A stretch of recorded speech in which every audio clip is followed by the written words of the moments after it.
Bom dia, amantes da Química! Estamos começando mais um Química Corri, podcast que descomplica e explica conceitos de Química. A Mabel falando aqui junto com a nossa querida Emily.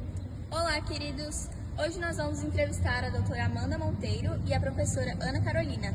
Se apresentem, por favor. Bom dia, eu sou Amanda, como a Emily já adiantou. Eu me formei em Química na UFSC e hoje trabalho com pesquisa sobre a radioatividade.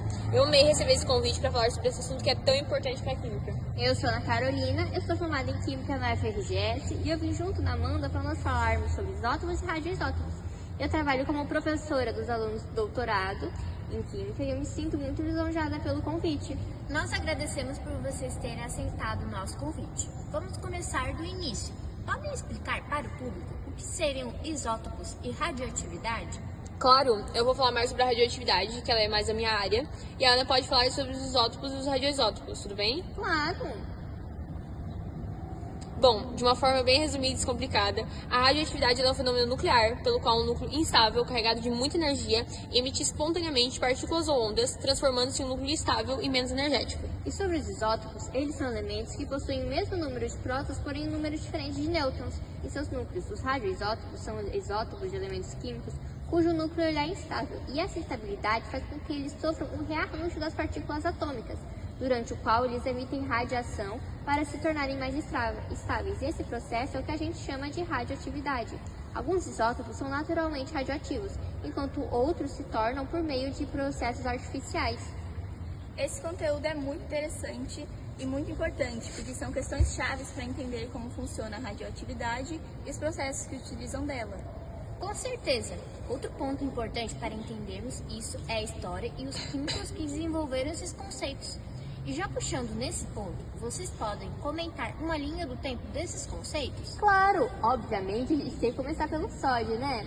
Nosso querido Frederick Soddy, ele trabalhou com Rutherford e juntos eles descobriram a lei da desintegração radioativa no ano de 1902.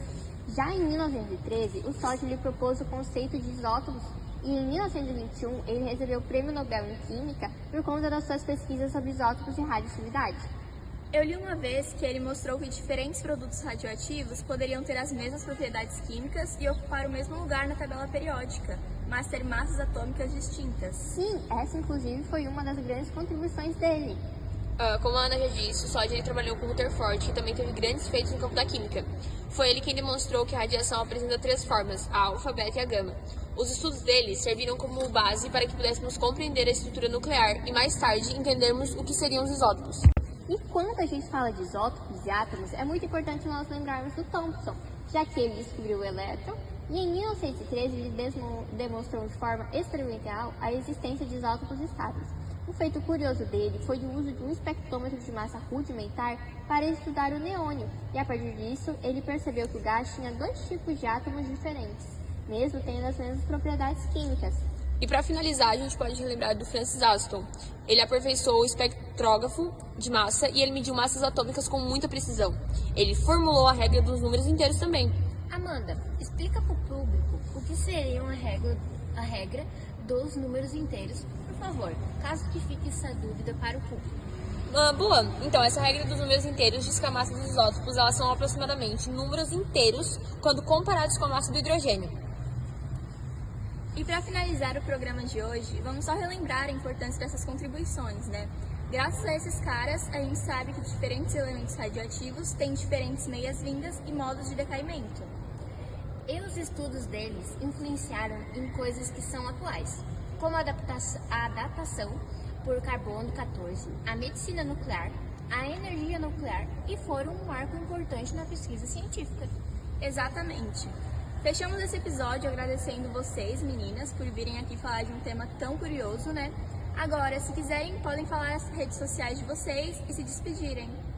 O bate-papo de hoje foi muito bom e muito importante. Eu agradeço o convite. O podcast de vocês é extremamente importante para levar esses conceitos de química para nós, para os jovens, de uma forma descomplicada.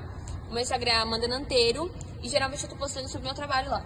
E como a Amanda disse antes, estar aqui falando de química de uma forma simples, ela é muito bom pra gente torná-la mais acessível e mantê-la viva, né?